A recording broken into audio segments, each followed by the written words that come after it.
Hello friends, welcome to my channel इनहांसो study. Friends, इस video में मैं लिटरेरी टर्म्स का पार्ट 4 कवर करने वाली हूँ। इससे पहले कि अगर आप इस वीडियो पर नए हैं तो आप इस वीडियो को लाइक करिए, सब्सक्राइब करिए और ज़्यादा से ज़्यादा इसको शेयर करिए। तो आइए स्टार्ट करते हैं जो भी इम्पोर्टेंट लिटरेरी टर्म्स हैं। तो उसमें जो सबसे पहला लिटरेरी टर्म्स है ब्लैंक वर्स। तो देखते हैं ब्लैंक वर्स क्या होता है। तो फर्स्ट पॉइंट है blank verse consist of lines of iambic pentameter which are unrhymed. तो सबसे पहले हमें ये समझना है कि ब्लैंक वर्स होता क्या है। राइम का मतलब होता है किसी पोएम की जो लाइंस होती है जिनके लास्ट वर्ड होते हैं वो दूसरी लाइन से उनके साउंड मैच करते हैं, उसको हम बोलते हैं राइम। और जब वो वर्ड्स मैच नहीं करते हैं, अनमैच्ड होते हैं, दैट इज़ कॉल्ड अनराइम्ड। तो ब्लैंक वर्ड्स भी अनराइम्ड होता है और ये इएम्बिक पेंटामीटर की लाइन से बना होता है। अब इएम्बिक पेंटामीटर क्या होता है इसको नेक्स्ट पॉइंट में डिस्क्राइब किया गया है। An iambic pentameter is a line of words which 5 metrical feet each consisting of one unstressed syllables followed by one stressed syllable। तो इएम्बिक का मतलब होता है unstressed syllable followed by one unstressed syllable. अब ये अनस्ट्रेस्ड क्या होते हैं और स्ट्रेस सिलेबल क्या होते हैं इसको जान लेते हैं। तो स्ट्रेस का मतलब होता है कि जब किसी वर्ड को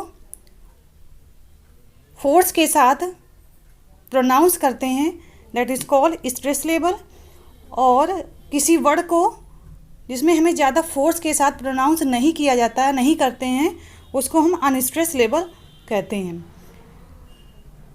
इसको हम एग्जाम्पल के थ्रू नेक्स्ट पॉइंट में समझेंगे, पर अभी हम समझते हैं कि इएम्बिक पेंटामीटर, और पेंटा का मतलब होता है 5, मीटर यानी 5 metrical feet, यानी 5 metrical feet का एक पेंटामीटर होता है।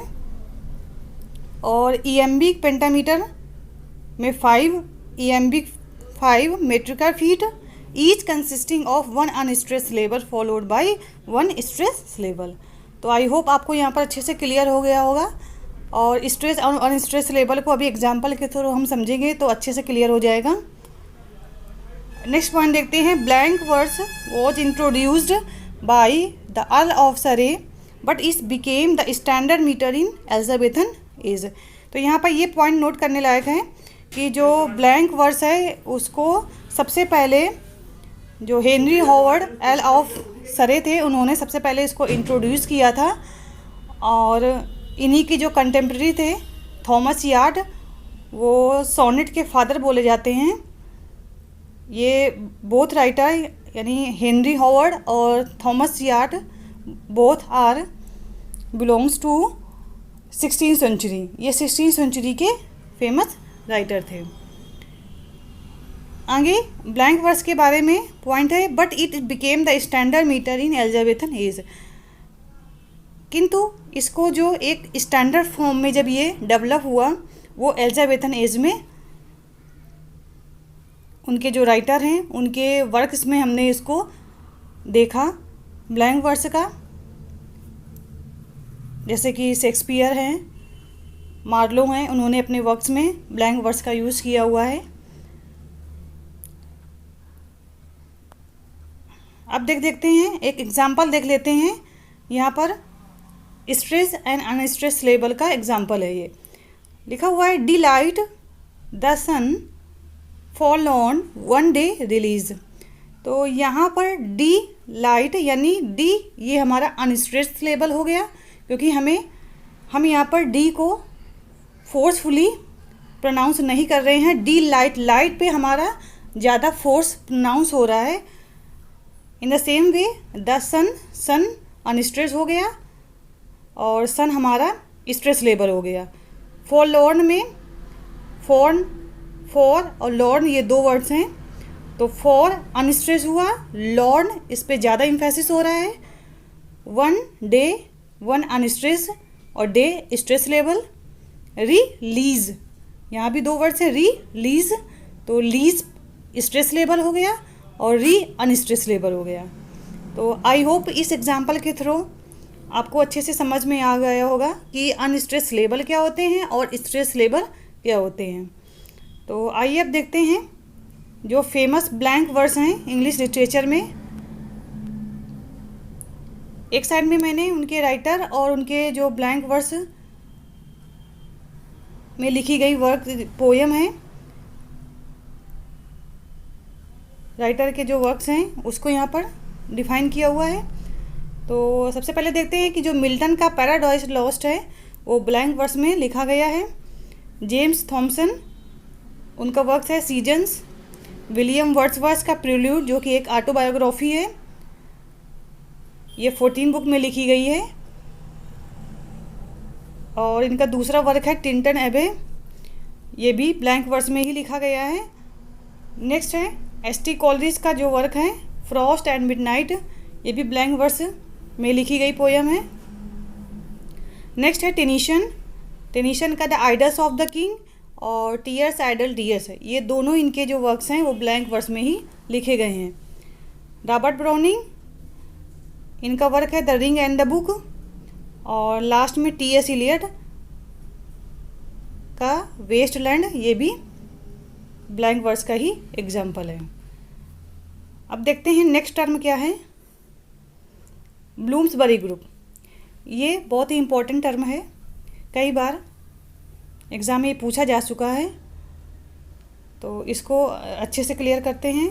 देखते हैं कि सबसे पहला पॉइंट क्या है।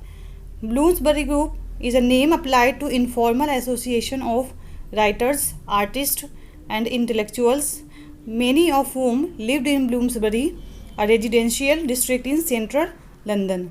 तो ये जो ब्लूम्सबरी ग्रुप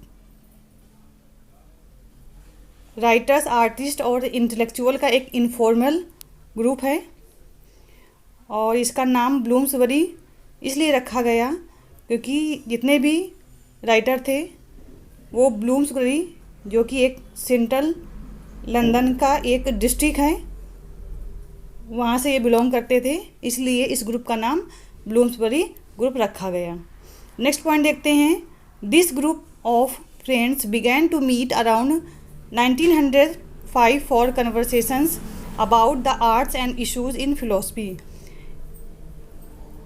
इस ग्रुप के जितने भी राइटर थे वो 1905 के आसपास उनका जो टॉपिक होता था आर्ट से रिलेटेड, उनकी फ़िलॉसफी से रिलेटेड, उस पर ये कन्वर्सेशन करते थे और उसी पॉइंट को ये अपने वर्क्स में इन्होंने पोर्ट्रे किया हुआ है।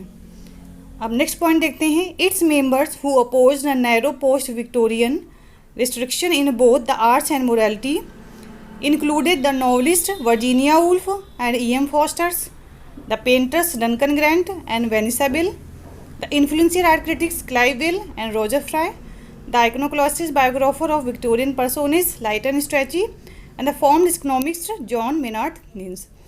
तो इस ब्लूम्सबरी ग्रुप में novelist, art critics, painters, biographers and economist, इन ग्रुपों का, इन राइटरों का ग्रुप था। उनमें से जो नॉवलिस्ट हैं उनका नाम है Virginia Woolf and E.M. Forster. Painter में Duncan Grant and Vanessa Bell, Vanessa Bell is sister of Virginia Woolf. Art critic में Clive Bell and Roger Fry थे। बायोग्राफर में लाइटन स्ट्रैची और जो इकोनॉमिस्ट थे वो जॉन मेनार्ड केम्स। तो ये ग्रुप, इन राइटर्स का ये ग्रुप था जिसमें novelist, painters, art critics, biographer, economist, ये राइटर ब्लूम्सबरी ग्रुप की कैटेगरी में आते हैं। तो आई होप आपको ये वीडियो बहुत अच्छा लगा होगा और इसमें जितने भी इम्पोर्टेंट पॉइंट हैं फ्रेंड्स उनको राइट डाउन कर लीजिएगा। जैसे ब्लूम्सबरी ग्रुप में कौन कौन से राइटर आते हैं ये आपके एग्ज़ाम में पूछा जा सकता है और जो फेमस एलेगरी हैं उनको भी एक बार रिवाइज़ कर लीजिएगा। तो आज के लिए बस इतना ही। नेक्स्ट वीडियो में फिर मिलते हैं, तब तक के लिए good bye, thank you so much.